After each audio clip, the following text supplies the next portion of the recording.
Hello and welcome to South Asia Chat, a podcast brought to you by the Institute of South Asian Studies at the National University of Singapore. I'm your host, Namrata Yadav, a research analyst at the Institute. During his visit to Asia in May 2022, US President Joe Biden announced that 13 nations will be joining the Indo Pacific Economic Framework, or the IPEF. The announcement marks the beginning of the evolution of a rules based economic framework for the region. For a long time, discussions on Indo Pacific have been dominated by security issues. The IPEF will substantively complement these discussions by moving on regional standards for cross border digital trade and connectivity, investment, technology, and sustainable development. To understand implications of the Indo Pacific Economic Framework for the region, I am joined by Dr. Amitendu Palit. Dr. Palit is a senior research fellow and research lead trade and economics at the Institute of South Asian Studies. Welcome to South Asia Chat, Dr. Palit. Thank you so much, Namrata. My pleasure to be here with you today. Thank you, Dr. Palit.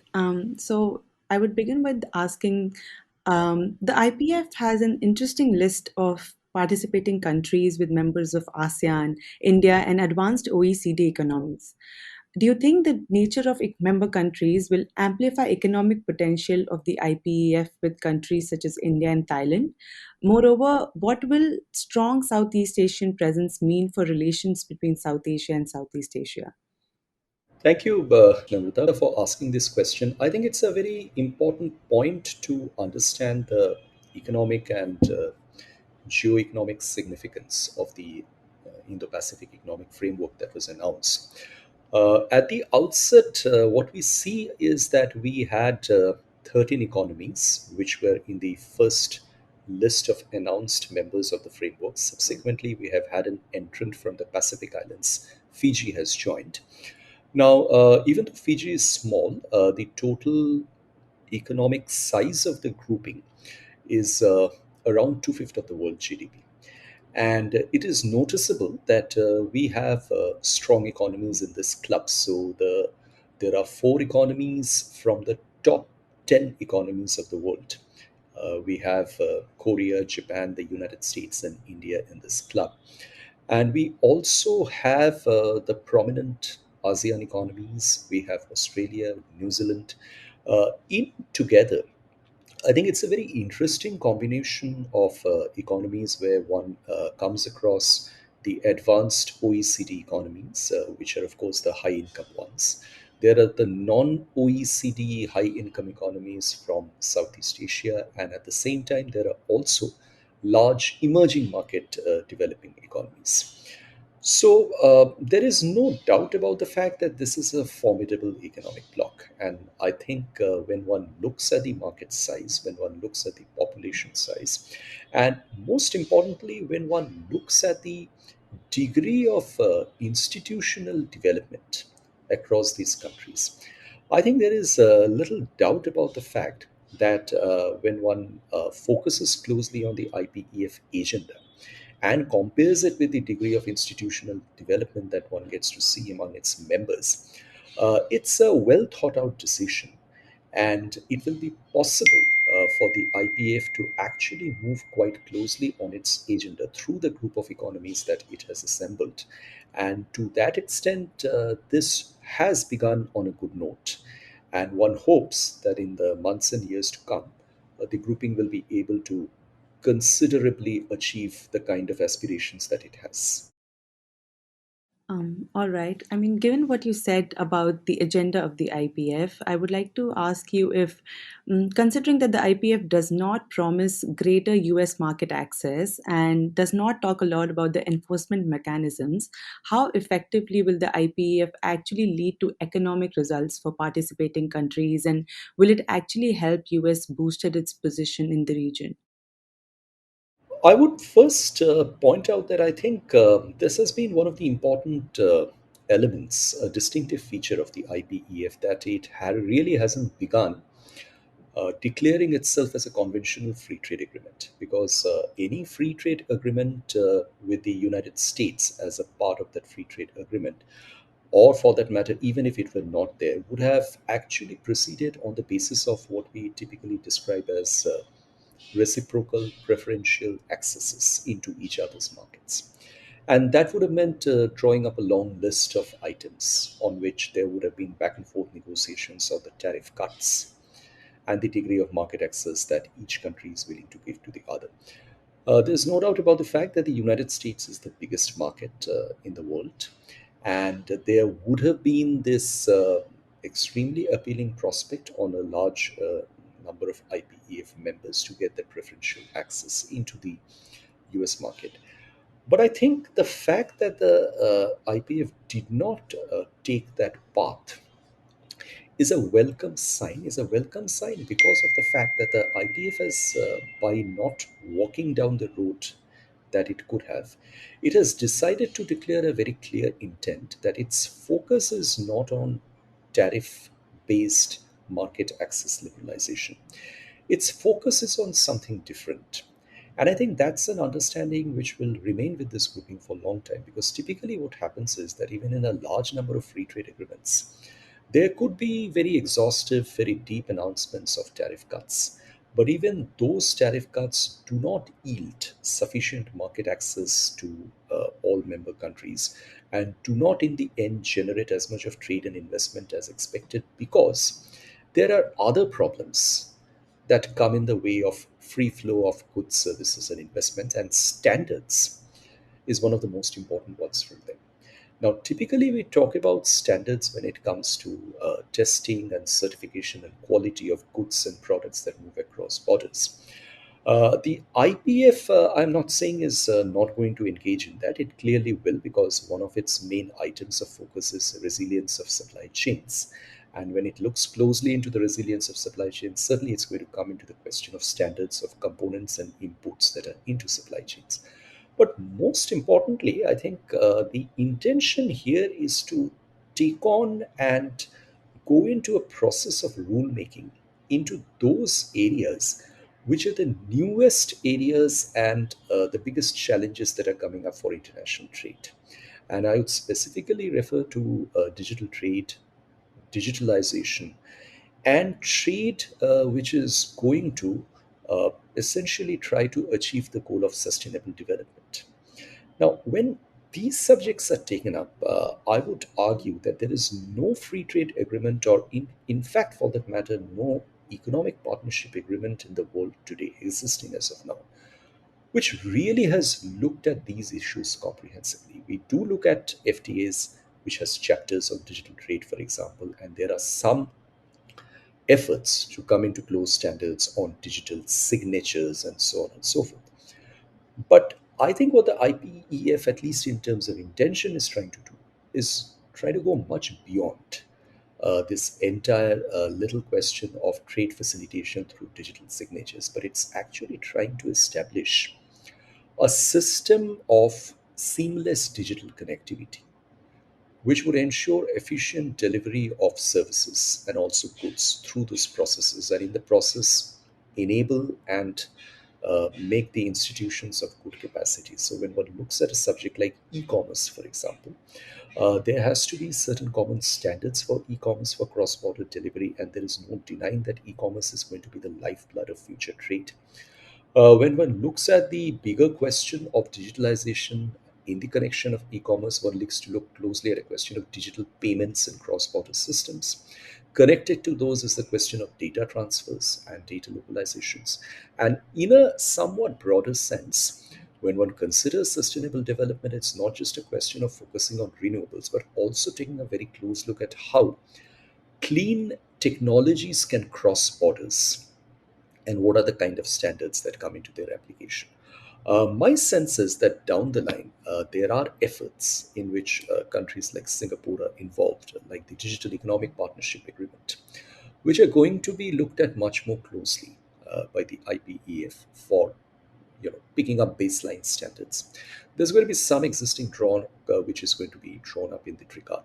The good part is that this objective, as opposed to what we discussed in the beginning, the question of getting reciprocal preferential access in the US market, it's this objective of standard setting which has been considered a virtuous objective by the countries which have joined the IPEF.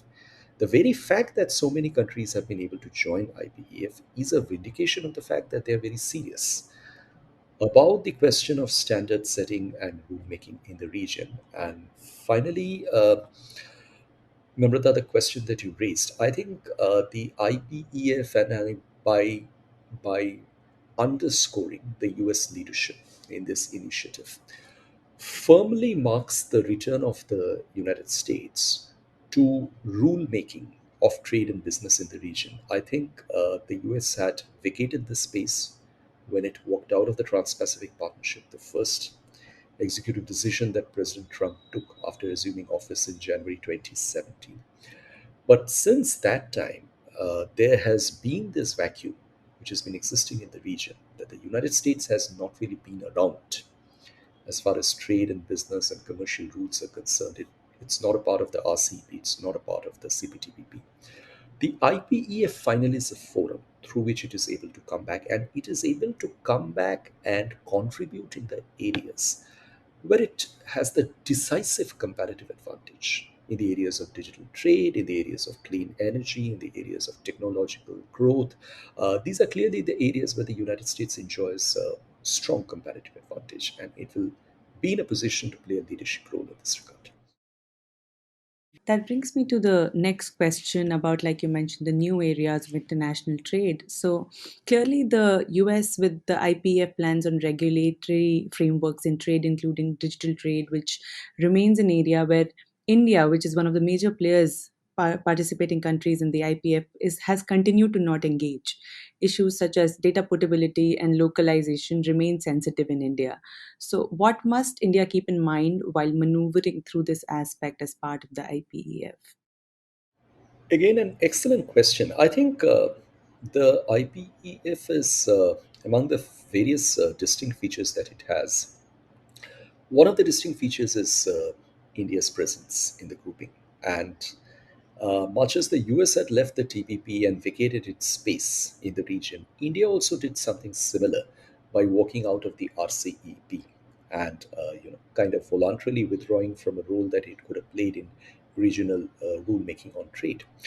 But now the fact that it's come back in the IPEF and it's going to, at least on paper, contribute constructively to the process of standard setting in the region means that India is prepared to play that role. But the question that arises is that to what extent will it be able to contribute effectively to the large exercise of standard setting? And there are challenges that India will face. The first challenge is going to come in the form of the emphasis on labor and environment standards. Labor and environment standards are typically subjects on which not just India, but a large number of other countries, and I suspect there will be countries from Southeast Asia as well, who will not find it very comfortable to agree to these standards. Labor standards would essentially mean agreeing to a large number of conditions and charters of the International Labour Organization to ensure that workers are paid minimum wages in the operations of producing, which would get engaged in trade, either goods or services. There has to be workers' safety. There has to be a large number of other conditions. Now, I think, unlike what it was in the past, maybe 5, 6 years ago, India is relatively better prepared to contribute to, let us say, a subject like labor standards, because there are labor reforms that have taken place within India. We are aware of the four labor codes that the government of India has worked on in bringing together 40 labor laws into these codes: occupational safety, minimum wages, and so on and so forth. So, to an extent, there has been a regulatory growth in India on these subjects, which might make it easier for it to come closer and understand in totality the kind of labor standards which the US and other countries might propose. The second is the question of environment. I think the environment, again, is a subject which is going to receive much greater participation and enthusiastic endorsement from a country like India as opposed to what it was before. Because India has made very significant commitments at the COP26. India is contributing significantly to the G20 agenda for sustainable development. But when it comes to the question of, let us say, data standards, data regulations, look, I think where India needs to look at the entire issue very carefully is the fact that by what extent does the proposed benchmark or standard in the IPEF differ from what its internal standard trajectory is. If the gap is considerable, the gap is large, then India will need to work on it. We'll have to work with other partners.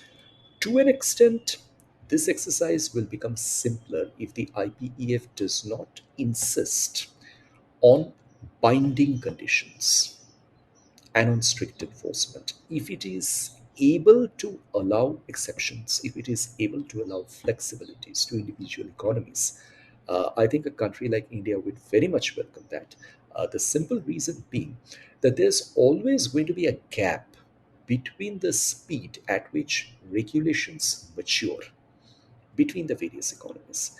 In the United States and Japan and certain other economies, including Singapore and perhaps Korea, the pace of maturing of regulations would be faster because these regulations have already advanced to a certain extent. In India, it might have been relatively slower. It's been much slower even in a country like Indonesia, even probably in Vietnam, who are members of the IPEF.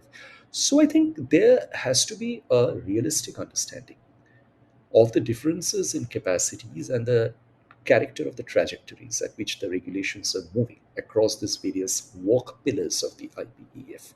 And if that is accepted, then India should not have a problem in going along and contributing to the IPF. I think the final factor that I'd like to point out in this regard is that uh, India has, as we all know, really developed a very close and very trustworthy partnership with the United States over the years. And I think that partnership is going to be crucial in the IPEF consultations. Look, what we saw is that in spite of there having been visible differences between the United States and India on the question of Russia and Ukraine, both countries have decided to come together and work in the IPF and also in the Quad. So I think once that trust has been established, a way forward is not difficult to obtain.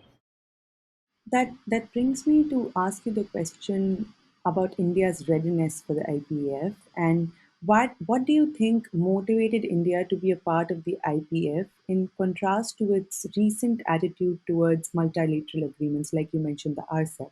India recently concluded bilateral agreements with UAE and Australia, but this is a first multilateral agreement in a while that India has agreed to. So, what do you think in particularly motivated India to do this? I would think that you see what has been happening is that yes, we have been noticing this tendency on part of India to pick up trade partners and economic partners individually, perhaps taking each relationship on the basis of its specific merit and going forward on that. But let's also not forget the fact that there is a certain degree of commonality or similarity in the way India is choosing partners. I mean, let's say, for example, when one looks at India's current strategic partnerships, and if one looks at the Quad, India had a FTA with Japan. It has finished an FTA with Australia. It will probably be working on the United States for more formal trade agreements. That's on one side. But on the West also, India has a quad which is with the United States, Israel, and the United Arab Emirates. And again, while it has finished an FTA with the with the United Arab Emirates, it's working on something with Israel. So, what I mean to say is, when I make this point, is that India appears to be working closely with a certain number of countries which it considers to be like minded countries. And that is a feeling which is shared by these countries as well. And to that extent, the collective that we see in the IPEF is a group of countries which India will certainly not hesitate to describe as countries with which it is comfortable working. Now, obviously, the degree of likeness, the degree of being on the same wavelength can vary. But these are countries with which India has worked in the past. India is willing to work in the future. There are seven countries from Southeast Asia. India did walk out of the RCEP, but for a very long time. It has been a part of the ASEAN Plus conversation and regional architecture. It continues to have an FTA with the ASEAN. It continues to have bilateral FTAs with Singapore, Malaysia, and Thailand. So I think the understanding over here is that there are countries with which there will not be any problems in working together and fixing agendas. And I think this is where, again, there is also this view that the United States is going to lead the efforts. So if the United States takes a positive role in leading the efforts, there's actually this understanding that the IPEF becomes a group which comprises the United States and those countries with which it is working closely. One can describe them as strategic allies. One can describe them as good, strong relationships plus defense partnerships and a collective approach. But clearly, countries with which the United States wants to work very closely in assuring its presence in the region and bringing in the US implant on the rules and standards in the region. So, to that extent, I think this was a decision on part of India which would enable it to come back to the multilateral decision making process to some extent. But let's not forget the fact that this multilateral group, if the IPEF is described as a multilateral group, is a group which comprises countries with which India does enjoy a very deep degree of comfort, strategic comfort. Thank you, Dr. Palit. Coming back to your point about Fiji becoming the 14th member to join the IPEF, in response to this, Chinese Foreign Ministry spokesperson said that the Asia Pacific should not become a geopolitical chessboard. What does President Biden's enthusiasm towards Indo Pacific suggest for geopolitical competition and rivalry in the region? And what can we expect from China in response to the IPEF? China, I think, has already reacted rather strongly to the announcement of the IPEF. China has criticized the initiatives from the Quad, and I think the Quad has not come out with a statement saying that it's not trying to contain China or anything like that. I think there is this implicit understanding and recognition of the fact that efforts are on, multi-country initiatives are on to develop alliances that would try to counter China's influence in the region, and the Indo Pacific region is being specifically conceived for that. The inclusion of Fiji is significant because of the fact that Fiji was not really in the scheme of things in the beginning when countries were being spoken about and thought of as prospective members. But I think the fact that the Pacific Islands have suddenly become a spot where a lot of United States and China influence building competition is being witnessed, and the Pacific Islands are being noted to be a place where the Chinese efforts to invest more in the creation of economic assets and cultural assets is noticeable. I think there was this understanding that the Pacific Islands should not be ignored as a group of countries, which can also contribute significantly to the Indo Pacific Economic Initiative. And the very fact that it is the Indo Pacific Economic Framework, and we are referring to Fiji as a representative of the Pacific Island countries, makes the Pacific Island countries very natural entrants in this framework. So I think the entry of Fiji to an extent marks the enthusiasm on part of the United States and its allies to work closely with the Pacific Island countries. What one can certainly expect is that we should not assume that the strategic competition that's been a part of the United States and China rivalry over the last 5 to 10 years, we should not see the end of that competition in any respect. There's going to be manifestation of that competition in the region, and in a sense, the IPEF is also a framework where the security understanding is very, very prominent. I mean, this is a framework which has grown out of an understanding of security, and this is a framework where The economic interests and the security agenda are never going to be delinked.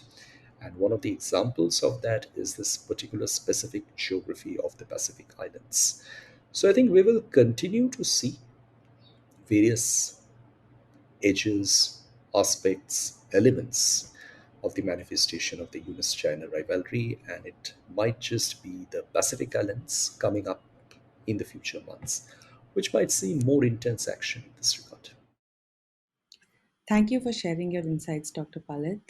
You were listening to South Asia Chat. To learn more about our work, visit us at isas.nus.edu.sg. You can also get updates on social media. We are on Twitter, LinkedIn, Facebook, and Instagram.